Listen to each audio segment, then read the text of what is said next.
तर जय महाराष्ट्र विद्यार्थी मित्रांनो, पुन्हा एकदा स्वागत आहे तुमचं आपल्या यूट्यूब चॅनलवर।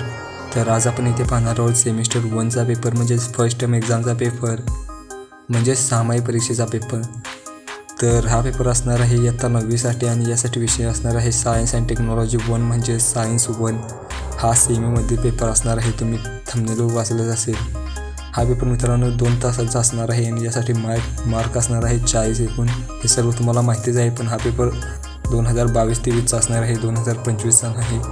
तुम्ही टायटल आणि थंबनेलवर पाहिला असेल 2025, पण हा 2022-23चा पेपर आहे त्यामुळे। पण मित्रांनो इथे स्किप करू नका, कारण या पेपरमधील भरपूर असे प्रश्न तुम्हाला यावेळी 100% पडणार आहेत परीक्षेला। तर तुम्ही परीक्षा झाल्यानंतर मला कमेंट करू शकता कोणकोणते प्रश्न आलेले आहेत ते। तर ही आजची प्रश्नपत्रिका तुम्हाला पूर्ण बघायची आहे, तरच तुम्हाला तुमचा पेपर सोपा जाणार आहे। त्यामुळे जराही व्हिडिओ स्किप करू नका। तुम्ही चॅनलवर नवीन आला असाल तर चॅनलला लगेच सबस्क्राईब करून ठेवा, कारण असेच एज्युकेशन रिलेटेड व्हिडिओ आपल्या चॅनलवर येत राहतात। तर चला जराही वेळ न घालवता आपण आजचा व्हिडिओ सुरू करूयात।